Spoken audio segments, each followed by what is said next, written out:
Assalamualaikum warahmatullahi wabarakatuh, teman-teman semuanya. Nah, kembali lagi bersama saya di sini di YouTube channel Runggu 25. Nah, saat ini kita sudah memasuki tahun baru Masehi ya teman-teman, tahun 2024. Nah, dengan itu marilah kita terus berbenah diri ya teman-teman, terus memuhasabah diri kita untuk menjadi seseorang yang lebih baik lagi di masa depan, untuk menjadi seorang yang lebih bertakwa kepada Allah Subhanahu wa taala, lebih berbakti kepada orang tua, dan lebih baik kepada sesama manusia ya teman-teman, dan selalu memikirkan diri kita sendiri untuk terus memperbaiki keimanan dan ketakwaan kita kepada Allah Subhanahu wa taala. Nah, teman-teman, Allah itu mempunyai banyak cara untuk menyampaikan hidayahnya ya teman-teman. Nah, kita sebagai manusia sudah sepantasnya untuk selalu bersyukur kepada Allah Subhanahu wa taala atas segala nikmat, rahmat, dan segala kasih sayang serta pemberian yang telah Allah berikan kepada kita semua ya teman-teman. Nah, kenapa dengan itu kita menggunakan nikmat dan hal yang diberikan oleh Allah Subhanahu wa taala itu sebagai bentuk pengingkaran dan kemaksiatan kepada Allah Subhanahu wa taala. Nauzubillahi min zalik ya teman-teman.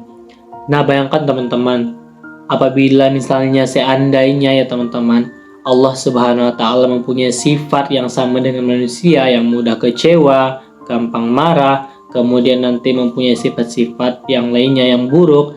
Nah, niscaya teman-teman, saat ini juga mungkin kita sudah tidak berada lagi di dunia ini, karena ya teman-teman, Allah Subhanahu wa taala mungkin sudah mengubur kita hidup-hidup ya teman-teman. Bagaimana tidak, begitu banyak nikmat Allah Subhanahu wa taala yang kita gunakan itu tidak untuk menaati perintahnya Allah Subhanahu wa taala dan meninggalkan larangan Allah Subhanahu wa taala, malah kita gunakan untuk memaksiati Allah Subhanahu wa taala, kemudian menjauhi perintah-perintah Allah Subhanahu wa taala dan melakukan apa yang dilarang oleh Allah Subhanahu wa taala. Nauzubillahi min zalik ya teman-teman.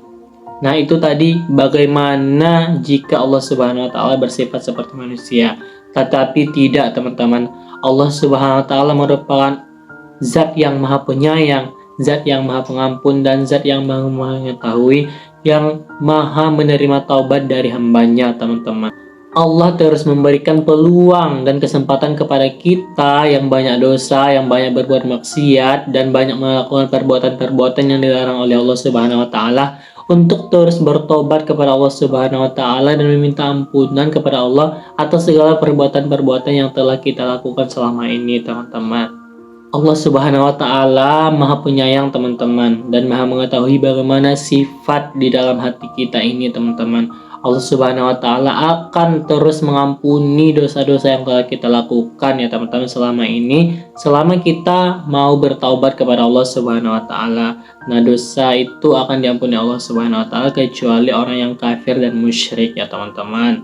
Nah, dengan hal itu, sebanyak apapun dosa yang telah kita lakukan selama ini, hendaknya kita terus-menerus untuk meminta ampunan kepada Allah Subhanahu wa taala dan selalu bertaubat kepadanya teman-teman, di mana nanti kita tidak mengetahui bahwa kapan Allah Subhanahu wa taala akan mencabut nyawa kita, dan kita akan terus-menerus meminta ampunan kepadanya, sehingga nanti jikalau Allah Subhanahu wa taala telah menentukan ajal bagi kita pada suatu hari, maka saat itu kita telah berusaha dan berada pada waktu ataupun keadaan yang berusaha mencari taubat dari Allah Subhanahu wa taala teman-teman. Ada sebuah kisah bahwa seseorang di drop out dari kuliahnya teman-teman. Nah, seseorang ini anggap saja X namanya teman-teman.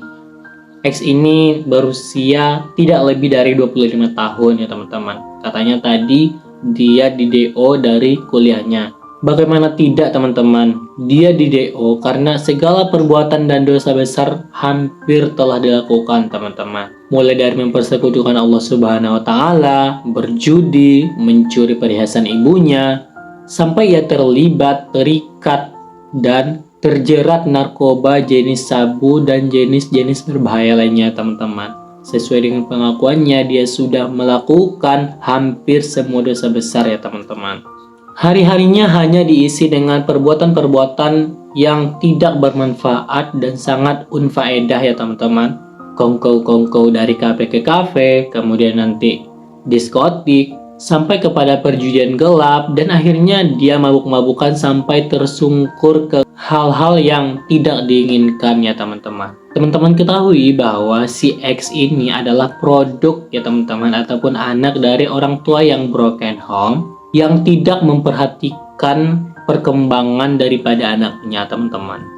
Ayahnya sudah meninggalkannya sejak 5 tahun yang lalu dan pergi entah kemana karena bercerai dengan ibunya. Kemudian ibunya juga adalah seorang wanita karir yang pulang sekali seminggu ke rumahnya untuk bertemu dengan si X ini sebagai seorang anaknya. Dan yang teman-teman ketahui, ibunya ini memberikan uang ataupun segala yang diinginkan oleh X ini tercukupi teman-teman, bahkan bisa dikatakan berlebih teman-teman. Nah teman-teman, si X ini pada suatu malam dalam keadaan mabuk teman-teman. Dalam perjalanannya pulang mengendarai mobil, di tengah jalan dia menabrak 2 orang pejalan kaki teman-teman, sampai 2 orang itu meninggal dunia. Kemudian dia mengalami luka berat teman-teman. Nah di dalam mobil si X tersebut, setelah dia mengalami kecelakaan, ditemukan oleh pihak kepolisian bahwa di dalamnya ada narkoba berjenis sabu teman-teman. Setelah mengalami perawatan di rumah sakit selama lebih kurang 2 bulan, sehingga kakinya mengalami lumpuh teman-teman, ia juga harus menjalani peradilan yang mempertanggungjawabkan perbuatannya yang telah menabrak dan menghilangkan nyawa kedua orang teman-teman. Walaupun ibunya menyediakan seorang pengacara yang memenuhi dengan segala fasilitas, tetap juga si X ini dijerat penjara selama 8 tahun ya teman-teman.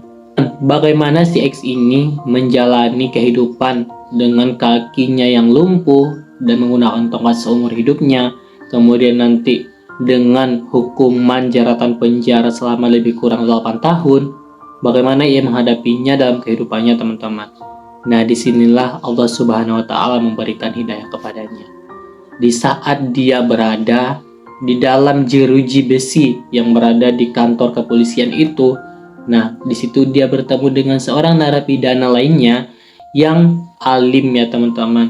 Saat itu seorang alim ini, narapidana yang alim ini memberikan motivasi-motivasi kehidupan, kemudian mengajarinya tentang bagaimana kehidupan yang baik kepada Allah Subhanahu wa Ta'ala.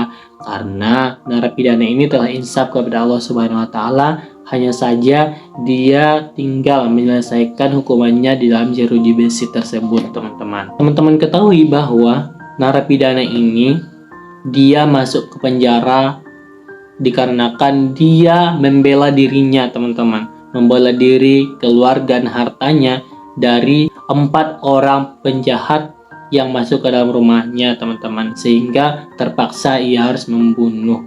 Seiring berjalannya waktu, si X dan temannya yang alim ini tadi semakin hari semakin baik ya teman-teman, dan semakin hari semakin menjalankan perintah Allah Subhanahu wa Ta'ala dan berangsur-angsur menghindari dan meninggalkan larangan Allah Subhanahu wa Ta'ala. Nah pada saat itu segala kecanduan, ketagihan, dan ketergantungan dia kepada narkoba semakin berkurang dan hampir punah teman-teman. Allah Subhanahu wa Ta'ala selalu membukakan pintu hidayah dan pintu taubat kepada kita semua pada suatu saat dan kapan saja teman-teman. Setiap saat Allah membentangkan tangannya untuk kita bertaubat kepadanya. Nah pada siang hari nanti Allah membentangkan tangannya untuk menerima taubat-taubat dari kita yang bermaksiat pada malam hari. Kemudian pada malam hari Allah juga membentangkan tangannya untuk menerima taubat dari kita yang melaksanakan maksiat di siang hari. Nah begitu banyak waktu yang Allah sediakan kepada kita untuk terus bertaubat kepada Allah Subhanahu wa Ta'ala dan terus memperbaiki diri kita sendiri teman-teman. Inilah anugerah dari Allah Subhanahu wa Ta'ala dan karunia yang sebenar-benarnya teman-teman. Bukan harta, pangkat, jabatan, kemudian kesenangan di dunia ini, tetapi juga kesadaran dan hidayah dari Allah Subhanahu wa Ta'ala yang besar yang mengubah diri kita menjadi lebih baik lagi ke depannya teman-teman. Oke teman-teman, mungkin itu saja video kita pada kali ini. Jangan lupa untuk tekan tombol subscribe, like, share, dan komen. Terima kasih. Assalamualaikum warahmatullahi wabarakatuh.